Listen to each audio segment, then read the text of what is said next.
ಈ built-up area ಮತ್ತು ಈ ಕಾಂಪೌಂಡ್ ಮಧ್ಯಭಾಗದಲ್ಲಿ 8 ದೇವತೆಗಳು ವಾಸ ಮಾಡ್ತಾರೆ. ಈ ದೇವತೆಗಳು ವಾಸ ಮಾಡುವ ಜಾಗದಲ್ಲಿ ಯಾವುದೇ ಕಟ್ಟಡಗಳನ್ನ ನಿರ್ಮಾಣ ಮಾಡಬಾರ್ದು. 4 ಮೂಲೆಗಳು ಕನೆಕ್ಟ್ ಆಗಬೇಕು. ಇದನ್ನ ಪರ್ಯಂತ ಸೂತ್ರ ಅಂತ ಕರಿತೀವಿ. ಈ ಪರ್ಯಂತ ಸೂತ್ರದಲ್ಲಿ ವಾಸ್ತು ಪುರುಷ ಮಲಗಿರ್ತಾನೆ ಅಂತ. ತಲೆ ಭಾಗ, ಹೊಟ್ಟೆ ಭಾಗ, ಕಾಲು ಕೈಗಳು, ಭುಜ, ನೀವು ಯಾವುದೇ ಭಾಗವನ್ನ ಕಟ್ ಮಾಡಿದ್ರು ದೇಹವನ್ನ ಕಟ್ ಮಾಡ್ದಂಗೆ ಆಗುತ್ತೆ. ನೋಡಿ, ಈಶಾನ್ಯ ಮೂಲೆಯಿಂದ ನೈಋತ್ಯ ಮೂಲೆಗೆ ಎಳೆಯುವಂತ ಸೂತ್ರವನ್ನ ಕರ್ಣಸೂತ್ರ ಅಂತ ನಮ್ಗೆ ತಿಳಿಸಿದ್ದಾರೆ. ಎಲ್ಲೂ ಡ್ಯಾಮೇಜಸ್ ಬರಬಾರ್ದು. ಎಕ್ಸಾಂಪಲ್, ಬಾವಿ ಬರೋದಾಗ್ಲಿ, ಹಳ್ಳ ಬರೋದಾಗ್ಲಿ,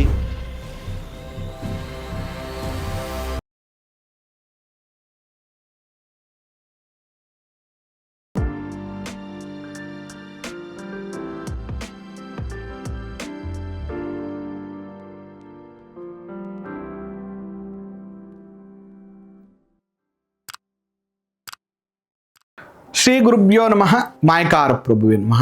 ವಾಸ್ತು ಪುರುಷಾಯ ವಿದ್ಮಹೆ ಕ್ಷೇಮಂಕರಾಯ ಧೀಮಹಿ ತನ್ನೋ ವಾಸ್ತು ಪ್ರಚೋದಯಾತ್. ಆರಾಧ್ಯ ದೈವನಾಗಿರುವಂತಹ ಮಲೆ ಮಹದೇಶ್ವರರ ಮನದಲ್ಲಿ ನೆನೆಯುತ್ತಾ ವಿದ್ಯಾಗುರುಗಳ ತಂದೆ ತಾಯಿಯ ಪಾದಾರವಿಂದಗಳಿಗೆ ನಮಸ್ಕಾರವನ್ನು ಮಾಡ್ತಾ ಜಗದ್ಗುರು ಪಂಚಾಚಾರ್ಯರನ್ನ ಬಸವಾದಿ ಶರಣರನ್ನ ಮನದಲ್ಲಿ ನೆನೆಯುತ್ತಾ ನನ್ನೆಲ್ಲ ಪ್ರೀತಿಯ ವಾಸ್ತು ವಿಜ್ಞಾನ ವೀಕ್ಷಕ ಬಂಧುಗಳ ಅಂತರಾತ್ಮಗಳಿಗೆ ನಿಮ್ಮ ಮುಗುರು ಮದ್ದು ದೀಕ್ಷಿತ್ ಮಾಡುವ ಪರಿಪೂರ್ಣವಾದಂಥ ನಮಸ್ಕಾರಗಳು. ಹೇಗಿದ್ದೀರಿ? ಎಲ್ಲ ಚೆನ್ನಾಗಿದ್ದೀರಿ ಅಂತ ನಾನು ಭಾವಿಸ್ತೇನೆ. ಜೊತೆಗೆ ನಿಮ್ಮ ಮನೆಗೆ ನಮ್ಮ ನಡಿಗೆ ಅಂತ ಕಾರ್ಯಕ್ರಮ ಆಯೋಜನೆ ಮಾಡ್ಕೊಂಡು ಬಂದಿದ್ದೀವಿ. ಬಟ್ ನಿಮಗೂ ಆ ವಿಚಾರವನ್ನು ತಿಳಿಸುವಂಥದ್ದು ನನ್ನ ಕರ್ತವ್ಯ. ಪ್ರತಿ ಶುಕ್ರವಾರ, ಶನಿವಾರ, ಭಾನುವಾರ ರೆಗ್ಯುಲರ್ ಆಗಿ ನಾನು ಕನ್ಸಲ್ಟೇಷನ್ ಮಾಡ್ತಾ ಇದ್ದೇನೆ. ಸದ್ಯಕ್ಕೆ ಮೈಸೂರು, ಬೆಂಗಳೂರು ಮಾತ್ರ ಸಾಧ್ಯ ಆಗ್ತಾ ಇದೆ. ತುಂಬ ದೂರ ಇರೋರಿಗೋಸ್ಕರನೇ ವಿಡಿಯೋ ಮಾಡ್ತಾ ಇದ್ದೀವಿ. ವಿಡಿಯೋ ಮುಖಾಂತರನೇ ಅವ್ರಿಗೆ ಮ್ಯಾಕ್ಸಿಮಮ್ ವಿಚಾರಗಳನ್ನು ನಾನು ತಿಳಿಸ್ಕೊಡ್ತಾ ಇದ್ದೇನೆ. ಮತ್ತು ಮನೆ ಆರಂಭದಿಂದ ಮನೆ ಗೃಹಪ್ರವೇಶದ ತನಕ ನಮ್ಮ ಸಪೋರ್ಟ್ ನಿಮಗಿರುತ್ತೆ ಅಂತ ಹೇಳ್ತಾ, ನೋಡಿ, ನಮ್ಮ ಶಾಸ್ತ್ರ, ವಾಸ್ತುಶಾಸ್ತ್ರ ಇಟ್ಸ್ ಎ ವೆರಿ ಬ್ಯೂಟಿಫುಲ್. ತುಂಬ ಅದ್ಭುತವಾದಂತಹ ಸ್ಟ್ರಕ್ಚರ್ ಪ್ಲ್ಯಾನನ್ನು ನಮ್ಗೆ ಹೇಳ್ಕೊಟ್ಟಿದ್ದಾರೆ. ಅದೇ ರೀತಿ ಇವತ್ತು ನಾನು ನಿಮಗೆ ವಿನ್ಯಾಸಗಳ ಬಗ್ಗೆ, ಪದ ವಿನ್ಯಾಸಗಳಲ್ಲಿ ಸೂತ್ರ ವಿನ್ಯಾಸಗಳ ಬಗ್ಗೆ ನಾನು ನಿಮಗೆ ಅನೇಕ ವಿಷಯಗಳನ್ನು ಇವತ್ತಿನ ಸಂಚಿಕೆಯಲ್ಲಿ ತಿಳಿಸ್ಕೊಡ್ತೀನಿ. ಒಂದು ಗೃಹ ನಿರ್ಮಾಣ ಮಾಡುವಾಗ ನಾವು ಹೇಗೆಲ್ಲ ಗಮನ ಇಟ್ಟು ಆ ವಿಚಾರಗಳನ್ನು ಗಮನಿಸಬೇಕು ಅನ್ನುವಂಥದ್ದನ್ನು ತಿಳಿಸ್ಕೊಡ್ತೇನೆ. ನೋಡಿ, ಈ ಲೈನ್ ಇದೆಯಲ್ಲ, ಈ ಲೈನನ್ನು ನಾವು ಬಿಲ್ಟಪ್ ಏರಿಯಾ ಅಂತ ಕರಿತೀವಿ. ಇದ್ರ ಸುತ್ತ ಕಾಂಪೌಂಡ್ ಇರುತ್ತೆ. ಆ ಕಾಂಪೌಂಡಲ್ಲಿ ದಕ್ಷಿಣದಲ್ಲಿ ಕಮ್ಮಿ, ಉತ್ತರದಲ್ಲಿ ಜಾಸ್ತಿ, ಪಶ್ಚಿಮದಲ್ಲಿ ಕಡಿಮೆ, ಪೂರ್ವದಲ್ಲಿ ಜಾಸ್ತಿ ಜಾಗ ಬಿಟ್ಟು ಮನೆ ಕಟ್ಟಿರ್ತೀವಿ. ಬಟ್ ನಾನು ಇಲ್ಲೊಂದು ಸೂತ್ರವೇಷ್ಟನ ಏನು ತೋರಿಸ್ತಾ ಇದ್ದೀನಿ, ಈ ಸೂತ್ರವೇಷ್ಟನ ಕ್ರಮ ಇದು ಬಿಲ್ಟಪ್ ಏರಿಯಾ ಅಂತ ಕರಿತೀವಿ. ಕಟ್ಟಡದ ಕ್ರಮ. ಒಂದು ಕಟ್ಟಡವನ್ನು ನಿರ್ಮಾಣ ಮಾಡಬೇಕು. ನೋಡಿ, ದೇವಸ್ಥಾನ ನಿರ್ಮಾಣ ಮಾಡಲಿಕ್ಕೆ ಮತ್ತು ಮನೆ ನಿರ್ಮಾಣ ಮಾಡಲಿಕ್ಕೆ ಭಾಳ ವ್ಯತ್ಯಾಸ ಇದೆ. ಎರಡೂ ಕೂಡ ಬೇರೆ ಬೇರೆ. ಏಕಶಿತಿ ಪದ ವಿನ್ಯಾಸ ಬಂದು ನಾವು ಮನೆ ನಿರ್ಮಾಣಕ್ಕೆ ಬಳಸಿದ್ರೆ 64 ಪದ ವಿನ್ಯಾಸಗಳು ಅಂತ ಏನು ಬರೀತೀವಿ ಅದನ್ನು ನಾವು ದೇವಸ್ಥಾನ ನಿರ್ಮಾಣ ಮಾಡುವಂಥ ಸಂದರ್ಭದಲ್ಲಿ ಬಳಸ್ತೀವಿ. ಮತ್ತು 100 ಪದ ವಿನ್ಯಾಸಗಳನ್ನು ಕೂಡ ನಾವು ಮನೆ ಕಟ್ಟಲಿಕ್ಕೆ ಬಳಸುವಂಥ ಪದ್ಧತಿ ಕೂಡ ನಾವು ಇಟ್ಕೊಂಡಿದ್ದೀವಿ. ಅದರ ಮುಂದಿನ ದಿನಗಳಲ್ಲಿ ಆ ಪದ ವಿನ್ಯಾಸಗಳು ಹೇಗೆ ಮಾಡಬೇಕು ಮತ್ತು ಅದನ್ನು ಹೇಗೆ ಡಿವೈಡ್ ಮಾಡಬೇಕು ಮನೆ ಕಟ್ಟುವಂಥ ಸಂದರ್ಭದಲ್ಲಿ, ಅದೆಲ್ಲ ವಿಷಯಗಳನ್ನು ನಾನು ನಿಮಗೆ ತಿಳಿಸ್ತೀನಿ. ಮತ್ತು ಮರ್ಮಸ್ಥಾನಗಳನ್ನು ಹೇಗೆ ಅವಾಯ್ಡ್ ಮಾಡಬೇಕು, ಇಂಥ ವಿಚಾರಗಳನ್ನೆಲ್ಲ, ಸೂಕ್ಷ್ಮ ವಿಚಾರಗಳನ್ನು ನಾನು ನಿಮಗೆ ತಿಳಿಸ್ಕೊಡ್ತಾ ಹೋಗ್ತೇನೆ. ಅದಕ್ಕಿಂತ ಮುಂಚೆ ಈ ಸಂಚಿಕೆಯಲ್ಲಿ ಒಂದಷ್ಟು ಮನೆ ಕಟ್ಟುವಾಗ ಗಮನಿಸಬೇಕಾದ ವಿಷಯಗಳ ಬಗ್ಗೆ ಇವತ್ತು ನಾವು ಮಾತನಾಡೋಣ. ಕೆಲವು ಸರಿ ಏನಾಗ್ಬಿಡುತ್ತೆ, ನಾವು ಮನೆ ಪ್ಲ್ಯಾನ್ ನೋಡುವಾಗ ಇದನ್ನೆಲ್ಲ ಗಮನಿಸಿರ್ತೀವಿ, ಹೇಳಿರ್ತೀವಿ. ಬಟ್ ನಾವು ಯಾವ ಥರ ಹೇಳಿರ್ತೀವಿ ಅಂತ ನಿಮ್ಗೆ ಗೊತ್ತಿರಲ್ಲ. ಜನರಲ್ ಆಗಿ ನೋಡ್ತಾ ಇದ್ದಾರೆ ಅಂತ ನೀವು ಅನ್ಕೊಬಿಟ್ಟಿರ್ತೀವಿ. ತುಂಬ ವಿಷಯಗಳಿರುತ್ತೆ. ನೋಡಿ, ಇದನ್ನ ಬಿಲ್ಟಪ್ ಏರಿಯಾ ಅಂದರೆ ಆಯಾ ಅಂತ ಕರಿತೀವಿ. ಈ built-up area it is very important. ಇದನ್ನ ನಾವು ಪರ್ಯಂತ ಸೂತ್ರ ಅಂತ ಕರಿತೀವಿ. 4 ದಿಕ್ಕುಗಳು ಕೂಡ ಕನೆಕ್ಟ್ ಆಗಿರಬೇಕು. ಬಿಲ್ಟಪ್ ಏರಿಯಾ ಆಯಾ ಅಂತ ಕರಿತೀವಿ. ಇದನ್ನ ಪರ್ಯಂತ ಸೂತ್ರ ಅಂತ ಕರಿತೀವಿ. ಯಾವುದೇ ಕಾರಣಕ್ಕೂ ಈ ಪರ್ಯಂತ ಸೂತ್ರವನ್ನು ನಾವು ಡ್ಯಾಮೇಜ್ ಮಾಡಂಗಿಲ್ಲ.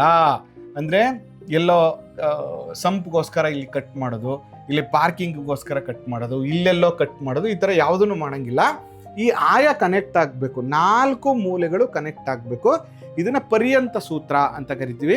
ಇದನ್ನು ನಾವು ಡ್ಯಾಮೇಜ್ ಮಾಡಬಾರ್ದು. ಯಾಕೆ ಅಂದರೆ ಈ ಪರ್ಯಂತ ಸೂತ್ರದಲ್ಲಿ ವಾಸ್ತು ಪುರುಷ ಮಲಗಿರ್ತಾನೆ ಅಂತ.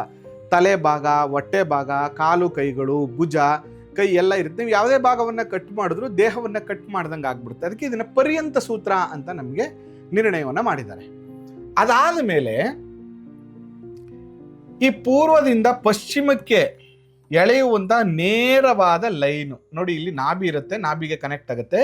ಈ ಪೂರ್ವದಿಂದ ಪಶ್ಚಿಮಕ್ಕೆ ಎಳೆಯುವಂಥ ಸ್ಟ್ರೈಟ್ ಲೈನನ್ನು ನಾವು ಬ್ರಹ್ಮಸೂತ್ರ ಅಂತ ಕರಿತೀವಿ. It is very important. ನೋಡಿ ಈ ಬ್ರಹ್ಮಸೂತ್ರ ಬಂದಾಗ ನೋಡಿ ಇದನ್ನು ಎಲ್ಲ ವೀಕ್ಷಕ ಬಂಧುಗಳು ನೆನಪಲ್ಲಿ ಇಟ್ಕೋಬೇಕು. ನೋಡಿ ಈ ಪೂರ್ವದಿಂದ ಪಶ್ಚಿಮಕ್ಕೆ ಈ ನಾಭಿ ಕನೆಕ್ಟ್ ಆಗುವಂಥ ರೀತಿ ಸ್ಟ್ರೈಟ್ ಲೈನಲ್ಲಿ ಗೋಡೆ ಬರಬಾರ್ದು, ಈ ಥರ ಇದ್ರ ಮೇಲೆ ಗೋಡೆ ಬರಬಾರ್ದು ಈ ಥರ. ಮತ್ತೆ ಮೇಲ್ಗಡೆ ಕೂಡ ಬೀಮ್ ಕೂಡ ಬರಬಾರ್ದು. ನಾವು ಗೋಡೆಯನ್ನು ಕಟ್ಟುವಾಗ ಈ ನಾಭಿಯನ್ನು ಅವಾಯ್ಡ್ ಮಾಡಿ ಕಟ್ಟಬೇಕು. ಈ ಬ್ರಹ್ಮಸೂತ್ರವನ್ನು ಅವಾಯ್ಡ್ ಮಾಡಿ ಉತ್ತರಕ್ಕೆ ಖಾಲಿ ಜಾಗ ಬಿಟ್ಟು ದಕ್ಷಿಣದ ಕಡೆಗೆ ಸ್ವಲ್ಪ ಜಾಸ್ತಿ ಕಮ್ಮಿ ಬರೋ ಥರ ಈ ನಾಭಿ ಮೇಲೆ ಈ ಬ್ರಹ್ಮಸೂತ್ರದ ಸ್ಟ್ರೈಟ್ ಲೈನ್ ಮೇಲೆ ನಿಮ್ಮದು ಗೋಡೆಗಳು ಬರದಿರುವಂಥ ರೀತಿಯಲ್ಲಿ ಗೃಹ ನಿರ್ಮಾಣವನ್ನು ಮಾಡಬೇಕು, ಅವಾಯ್ಡ್ ಮಾಡಬೇಕು ಆ ಸೂತ್ರವನ್ನು. ಅದಾದ ಮೇಲೆ ಬರುವಂಥದ್ದು ಕರ್ಣಸೂತ್ರ. ನೋಡಿ ಈಶಾನ್ಯ ಮೂಲೆಯಿಂದ ನೈಋತ್ಯ ಮೂಲೆಗೆ ಎಳೆಯುವಂಥ ಸೂತ್ರವನ್ನ ಕರ್ಣಸೂತ್ರ ಅಂತ ನಮ್ಗೆ ತಿಳಿಸಿದ್ದಾರೆ. ಈ ಕರ್ಣಸೂತ್ರದ ಮೇಲೆ ಎಲ್ಲೂ ಡ್ಯಾಮೇಜಸ್ ಬರಬಾರ್ದು. ಎಕ್ಸಾಂಪಲ್ ಬಾವಿ ಬರೋದಾಗ್ಲಿ, ಹಳ್ಳ ಬರೋದಾಗ್ಲಿ, ತೊಟ್ಟಿಗಳು ಬರುವಂಥದ್ದಾಗ್ಲಿ, ಈ ಥರ ಡ್ಯಾಮೇಜ್ ಮಾಡಬಾರ್ದು. ಅದನ್ನು ಆ ಕರ್ಣಸೂತ್ರವನ್ನು ಡ್ಯಾಮೇಜ್ ಮಾಡದೇ ಇರುವಂಥ ರೀತಿಯಲ್ಲಿ ನೀವು ನೋಡ್ಕೋಬೇಕು. ಅಂದರೆ ನಮ್ಮ ಬಿಲ್ಟಪ್ ಏರಿಯಾ ಒಳಗಡೆ ಆ ಥರದ್ದು ಯಾವುದು ಕೂಡ ಬರಬಾರ್ದು. ಇದು ಒಂದು ಸಣ್ಣ ಕರೆಕ್ಷನ್ಸ್ ಹೇಳ್ಕೊಡ್ತೀನಿ ನಿಮಗೆ.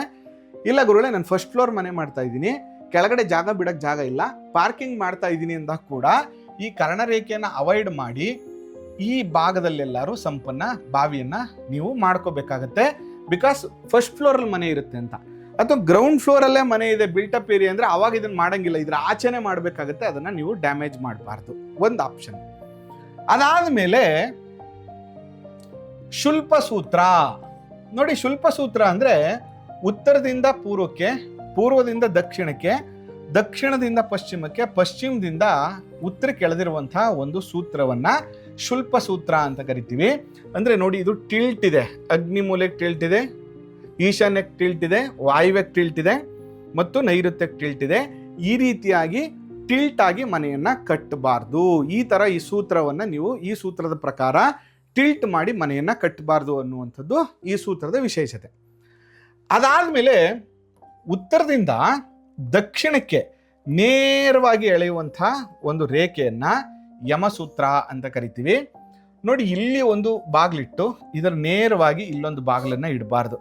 ಇಟ್ಟರೆ ಸಂಪೂರ್ಣವಾದ ನಷ್ಟ, ಆರ್ಥಿಕ ಸಮಸ್ಯೆ, ಅನಾರೋಗ್ಯ ಉಂಟಾಗ್ತದೆ.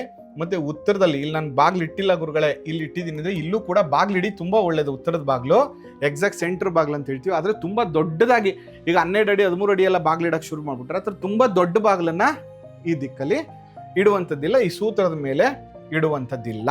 ಇದನ್ನ ಕರೆಕ್ಟಾಗಿ ನೀವು ನೋಡ್ಕೋಬೇಕು. ಅದಾದ್ಮೇಲೆ ಮೃತ್ಯು ಸೂತ್ರ. ಮೃತ್ಯು ಸೂತ್ರ ಅಂದ್ರೆ ಇಲ್ಲಿ ನೋಡಿ ವಾಯುವ್ಯದಿಂದ ಆಗ್ನೇಯದವರೆಗೆ ಎಳೆಯುವಂತಹ ಒಂದು ನೇರವಾದ ಲೈನ್. ಈ ಮೃತ್ಯು ಸೂತ್ರದ ವಿಶೇಷತೆ ಏನಂದ್ರೆ ಈ ಮೃತ್ಯು ಸೂತ್ರದ ಮೇಲ್ಭಾಗ ವಾಸ್ತು ಪುರುಷನ ಹೊಟ್ಟೆಯ ಮೇಲ್ಭಾಗ, ಇದು ಹೊಟ್ಟೆಯ ಕೆಳಭಾಗ. ಆಪ್ಷನಲ್ಲಿ ಏನು ಹೇಳ್ತಾನವನು ಅಂದ್ರೆ ಈ ಹೊಟ್ಟೆಯ ಮೇಲ್ಭಾಗದಲ್ಲಿ ಶೌಚಾಲಯಗಳು ಬರಬಾರ್ದು, ಅಂದ್ರೆ ಟಾಯ್ಲೆಟ್ಸ್ ಬರಬಾರ್ದು ಅಂತ. ಇದ್ರ ಮೇಲ್ಗಡೆ ಹೊಟ್ಟೆಯ ಮೇಲ್ಭಾಗ ಮೃತ್ಯು ಸೂತ್ರದ ಮೇಲ್ಗಡೆ ಏನಿದ್ರು ಅಡಿಗೆ ಮಾಡುವಂಥದ್ದು, ಡೈನಿಂಗ್ ಹಾಲು, ಖಾಲಿ ಜಾಗ, ಲಿವಿಂಗ್ ಏರಿಯಾ, ಈ ಸ್ಟಡಿ ಏರಿಯಾ ಇಂಥದ್ದು ಬರಬೇಕು. ಹೊಟ್ಟೆ ಕೆಳಭಾಗದಲ್ಲಿ ಸ್ಟೇರ್ ಕೇಸ್ ಮಾಡ್ಕೋಬೋದು ಅಥವಾ ಲಿಫ್ಟ್ಗಳು ಮಾಡ್ಕೋಬೋದು, ಅದ್ರ ಜೊತೆಗೆ ಮಲ್ಕೊಳ್ಳುವಂಥ ರೂಮ್ ಮಾಡ್ಕೋಬೋದು. ಮತ್ತು ಇಂಪಾರ್ಟೆಂಟ್ ಬಂದು ಶೌಚಾಲಯಗಳಿಗೆ ಹೊಟ್ಟೆಯ ಕೆಳಭಾಗದಲ್ಲಿ ನೀವು ಶೌಚಾಲಯಗಳನ್ನು ಮಾಡ್ಕೋಬೇಕಾಗತ್ತೆ. ಅದರ ಪೊಸಿಷನ್ಸ್ಗಳ ಬಗ್ಗೆ ಮುಂದಿನ ಸಂಚಿಕೆಗಳಲ್ಲಿ ನಾನು ಮಾತಾಡ್ತೀನಿ. ಆದರೆ ಶೌಚಾಲಯಗಳು ಅಂತ ಬಂದಾಗ ಮೃತ್ಯು ಸೂತ್ರದ ಮೇಲ್ಭಾಗದಲ್ಲಿ ಶೌಚಾಲಯ ಇರಬಾರ್ದು, ಕೆಳಭಾಗದಲ್ಲಿ ಆಪ್ಷನಲ್ಲಿ ನಾವು ಮಾಡ್ಕೋಬೋದು ಅನ್ನುವಂಥದ್ದನ್ನು ನೀವು ತಿಳ್ಕೋಬೇಕು. ಅದಾದ ಮೇಲೆ ಇದನ್ನು ನಾವು ಬ್ರಹ್ಮನಾಭಿ ಅಂತ ಕರಿತೀವಿ. ಈ ಬ್ರಹ್ಮನಾಭಿ ಮೇಲೆ ಪಿಲ್ಲರ್ಸು, ಕಾಲಮ್ಮು, ಸಂಪು, ಹಳ್ಳ, ಲಿಫ್ಟು ಈ ಥರ ಏನು ಬರಬಾರ್ದು. ಇದನ್ನು ಅವಾಯ್ಡ್ ಮಾಡಬೇಕು. ಇಲ್ಲಾಂದರೆ ಮನೆ ಯಜಮಾನ ತುಂಬ ಸಫರ್ ಮಾಡ್ತಾನೆ, ಅನಾರೋಗ್ಯಕ್ಕೆ ಸಿಕ್ಕಾಕೋತಾರೆ. ಅದಾದ್ಮೇಲೆ ನಾಗಸೂತ್ರ.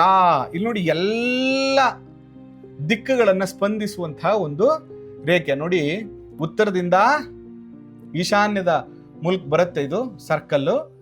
ಪೂರ್ವ, ದಕ್ಷಿಣ, ಪಶ್ಚಿಮ ಮತ್ತು ಉತ್ತರ ಇದೆಲ್ಲನೂ ಸೇರಿಸುವಂಥ ಬಿಂದುವಿನ ಸರ್ಕಲ್ನ ನಾವು ನಾಗಸೂತ್ರ ಅಂತ ಕರಿತೀವಿ. ಈ ನಾಗಸೂತ್ರದ ಪ್ರಕಾರ ಅಂದರೆ ಈ ಸರ್ಕಲ್ ಪ್ರಕಾರ ಅಂದರೆ ಈ ರೀತಿ ರೌಂಡ್ ಶೇಪಲ್ಲಿ ಏನಾದರೂ ನೀವು ಗೃಹ ನಿರ್ಮಾಣ ಮಾಡಿದ್ರೆ, ಏನಿದ್ರು ಧ್ಯಾನ ಮಂದಿರ, ಮೆಡಿಟೇಷನ್ ಹಾಲು, ಸಾರ್ವಜನಿಕ ತಾಣಗಳು ಬಿಟ್ಟು ವಾಸ ಮಾಡುವಂತಹ ಮನೆಗಳಲ್ಲಿ ಈ ನಾಗಸೂತ್ರದ ಆಕೃತಿಯಲ್ಲಿ ಏನಾದರೂ ನೀವು ಗೃಹ ನಿರ್ಮಾಣ ಮಾಡಿದ್ರೆ ಅವರಿಗೆ ಬಡತನ ಜಾಸ್ತಿ ಆಗುತ್ತೆ ಮತ್ತು ಓನರ್ಶಿಪ್ ಚೇಂಜ್ ಆಗುತ್ತೆ ಅಂತ. ಈ ರೀತಿ ಸೂತ್ರಗಳನ್ನು ಭಾಳ ಎಚ್ಚರಿಕೆಯಿಂದ ನೋಡಿ ಗೃಹ ನಿರ್ಮಾಣವನ್ನು ಮಾಡಬೇಕು. ಇದೆಲ್ಲ ಆದಮೇಲೆ ಇದನ್ನು ಬಿಲ್ಟಪ್ ಏರಿಯಾ ಅಂತ ಕರೆದ್ವಿ. ಈ ಬಿಲ್ಟಪ್ ಏರಿಯಾ ಆದಮೇಲೆ ನಿಮ್ಮ ಬಿಲ್ಟಪ್ ಏರಿಯಾಗೂ ನಿಮ್ಮ ಕಾಂಪೌಂಡ್ಗೂ, ಇಲ್ಲಿದೆ ನಿಮ್ಮ ಕಾಂಪೌಂಡ್ ಅಂತ ಇಟ್ಕೊಳ್ಳೋಣ, ಇಲ್ಲಿದೆ ನಿಮ್ಮ ಕಾಂಪೌಂಡು. ಈ ಬಿಲ್ಟಪ್ ಏರಿಯಾ ಮತ್ತು ಈ ಕಾಂಪೌಂಡ್ ಮಧ್ಯಭಾಗದಲ್ಲಿ 8 ದೇವತೆಗಳು ವಾಸ ಮಾಡ್ತಾರೆ. ಅವ್ರು ಯಾರಪ್ಪ ಅಂದರೆ ಈಶಾನ್ಯದಲ್ಲಿ ಚರಕಿ, ಶರ್ವಸ್ಕಂದ ಪೂರ್ವದಲ್ಲಿ, ವಿದಾರಿ ಆಗ್ನೇಯದಲ್ಲಿ, ದಕ್ಷಿಣದಲ್ಲಿ ಆರ್ಯಮ, ನೈಋತ್ಯದಲ್ಲಿ ಪೂತಾನ, ಅದಾದ ಮೇಲೆ ಪಶ್ಚಿಮದಲ್ಲಿ ಜೃಂಬಕ, ಅದಾದ ಮೇಲೆ ವಾಯುವ್ಯದಲ್ಲಿ ಪಾಪರಾಕ್ಷಸಿ, ಉತ್ತರದಲ್ಲಿ ಪಿಲಿಪಿಂಚಕ ಅನ್ನುವಂಥ ದೇವತೆಗಳು ವಾಸ ಮಾಡ್ತಾರೆ. ಇದು ಅವ್ರ ಜಾಗ. ಇದನ್ನೇ ಶಾಸ್ತ್ರದಲ್ಲಿ ಪೈಶಾಚವೀತಿ ಅಂತ ಕರೆದ್ರು. ಈ ದೇವತೆಗಳು ವಾಸ ಮಾಡುವ ಜಾಗದಲ್ಲಿ ಯಾವುದೇ ಕಟ್ಟಡಗಳನ್ನು ನಿರ್ಮಾಣ ಮಾಡಬಾರ್ದು. ಈ ಬಿಲ್ಟಪ್ ಏರಿಯಾನ ಎಕ್ಸ್ಟೆಂಡ್ ಮಾಡಬಾರ್ದು. ಈಗ ಎಕ್ಸಾಂಪಲ್ ಈಶಾನ್ಯನ ಬೆಳೆಸ್ಬಿಡೋದು, ಅಗ್ನಿಮೂಲೆ ಬೆಳೆಸ್ಬಿಡೋದು, ರೂಮ್ನ ಎಕ್ಸ್ಟೆಂಡ್ ಮಾಡಿಬಿಡೋದು, ಈ ಥರ ಯಾವುದೇ ಕಾರಣಕ್ಕೂ ಈ ದೇವತೆಗಳನ್ನು ನೀವು ಡಿಸ್ಟರ್ಬ್ ಮಾಡಬಾರ್ದು. ಈ ಪೈಶಾಚ ರೀತಿಯಲ್ಲಿ ಮನೆ ನಿರ್ಮಾಣ ಮಾಡಬೇಡಿ ಅಂತ ಶಾಸ್ತ್ರಕಾರರೇ ಹೇಳಿದ್ದಾರೆ. ಅಂದರೆ ನಿನ್ನ ಬಿಲ್ಟಪ್ ಏರಿಯಾ, ನಿನ್ನ ಕಾಂಪೌಂಡ್ ಏರಿಯಾ ಅದನ್ನು ಹಂಗೆ ಖಾಲಿ ಜಾಗ ಬಿಡಬೇಕು, ಅಥವಾ ಬಾಲ್ಕನಿ ಏರಿಯಾ ಥರ ಮಾಡ್ಕೋಬೇಕು. ಆ ಜಾಗದಲ್ಲಿ ಯಾವುದೇ ಕಾರಣಕ್ಕೂ ಬಿಲ್ಟಪ್ ಏರಿಯಾನ ಎಕ್ಸ್ಟೆಂಡ್ ಮಾಡಬಾರ್ದು. ಅಂದರೆ ಈ ಪರ್ಯಂತ ಸೂತ್ರವನ್ನು ಬೆಳೆಸಬಾರ್ದು ಅಂತ ಹೇಳಿದ್ದಾರೆ. ಅಕಸ್ಮಾತ್ ಬೆಳೆಸಿದ್ರೆ ಈ ದೇವತೆಗಳು ಡಿಸ್ಟರ್ಬ್ ಆಗ್ತಾರೆ. ಈ ದೇವತೆಗಳಿಗೆ, ಪ್ರತಿಯೊಂದು ದೇವತೆಗಳಿಗೂ ಒಂದೊಂದು ಫಲ ಇದೆ. ಆ ಫಲವನ್ನು ನಿಮಗೆ ಕೊಡ್ತಾರೆ, ಪೈಶಾಚವಾಗಿ ನಿಮ್ಮನ್ನು ಪೀಡಿಸ್ತಾರೆ, ತೊಂದರೆ ಕೊಡ್ತಾರೆ ಅಂತ. ಅದಕ್ಕೋಸ್ಕರ ಗೃಹ ನಿರ್ಮಾಣ ಮಾಡುವಂಥ ಸಂದರ್ಭದಲ್ಲಿ ಈ ಎಲ್ಲ ಸೂತ್ರಗಳನ್ನು ನೋಡಿ ನಾವು 8 64, 9 81, 10 100 ಈ ಥರ ಪ್ರತಿಯೊಂದು ಲೈನು, ಒಂದೊಂದು ಗೆರೆಗೂ ಕೂಡ ಒಂದೊಂದು ದೇವತೆಗಳಿದ್ದಾರೆ. ಆ ದೇವತೆಗಳಿಗೆ ಒಂದೊಂದು ಬಣ್ಣ, ಅದಕ್ಕೊಂದು ಕ್ಯಾರೆಕ್ಟ್ರು, ಅದಕ್ಕೊಂದು ಗುಣಧರ್ಮ ಇದೆ. ಅದಕ್ಕೋಸ್ಕರ ಗೃಹ ನಿರ್ಮಾಣ ಮಾಡುವಂತಹ ಸಂದರ್ಭದಲ್ಲಿ ಈ ಎಲ್ಲ ಅಂಶಗಳನ್ನು ಭಾಳ ಎಚ್ಚರಿಕೆಯಿಂದ ನೋಡಿ ಗೃಹ ನಿರ್ಮಾಣವನ್ನು ಮಾಡಬೇಕು. ಅದರಿಂದ ಈ ಸೂತ್ರವೇಷ್ಟನ ಪ್ರಸರಣ ಕ್ರಮ ಏನಿದೆ ಇದು ನಿಮಗೆ ತುಂಬ ಇಷ್ಟ ಆಗಿದೆ. ಪರ್ಯಂತ ಸೂತ್ರದ ವಿಶೇಷತೆಗಳು ನಿಮ್ಗೆ ಇಷ್ಟ ಆಗಿದೆ ಅಂತ ನಾನು ಭಾವಿಸ್ತೇನೆ. ಇದು ಇಷ್ಟ ಆಗಿದ್ದರೆ ಶೇರ್ ಮಾಡಿ ಮತ್ತು ನಿಮ್ಮ ಮೆಸೇಜ್ ಹಾಕಿ. ನಾನು ಸಾಮಾಜಿಕ ತಾಣಗಳಲ್ಲಿ ಬಂದು ರಿಪ್ಲೈ ಮಾಡೋಕ್ಕಾಗಿಲ್ಲ ಅಂದ್ರೂ ಅದನ್ನು ಟೈಮ್ ಸಿಕ್ತಾಗ ಓದಿ ಮುಂದಿನ ದಿನಗಳಲ್ಲಿ ಅದಕ್ಕೆ ಸಂಬಂಧಪಟ್ಟಂಥ ವಿಡಿಯೋಗಳನ್ನು ಮಾಡ್ತೀನಿ ಅಂತ ಹೇಳ್ತಾ, ನಿಮ್ಮ ವಾಸ್ತು ಜ್ಞಾನವನ್ನು ವೃದ್ಧಿ ಮಾಡುವಂಥದ್ದೇ ನಮ್ಮ ವಾಸ್ತು ವಿಜ್ಞಾನದ ಉದ್ದೇಶ. ನೀವು ಕೂಡ ವಾಸ್ತು ಶಾಸ್ತ್ರಜ್ಞರಾಗಿ ಒಂದು ಮನೆಯಲ್ಲಿ ಒಬ್ಬರು ವಾಸ್ತುಶಾಸ್ತ್ರವನ್ನು ಕಲ್ತಿದ್ರೆ ಆ ಇಡೀ ಮನೆ ಸಂತೋಷವಾಗಿರುತ್ತೆ ಅನ್ನುವಂಥದ್ದು ನಮ್ಮ ಧ್ಯೇಯ ಅಂತ ಹೇಳ್ತಾ ಇವತ್ತಿನ ಸಂಚಿಕೆಯನ್ನು ಮುಗಿಸ್ತಾ ಇದ್ದೇನೆ. ಮಲೆಮಹದೇಶ್ವರರ ಅನುಗ್ರಹ ಸದಾ ಇರಲಿ. ನಿಮಗೂ ಕೂಡ ವಾಸ್ತು ಕನ್ಸಲ್ಟೇಷನ್ ಬೇಕು, ನಿಮ್ಮ ಮನೆಯನ್ನು ವಾಸ್ತು ಪ್ರಕಾರ ಕಟ್ಕೋಬೇಕು ಅಂದರೆ ಭೇಟಿ ಮಾಡಿ. ನಮಸ್ಕಾರ.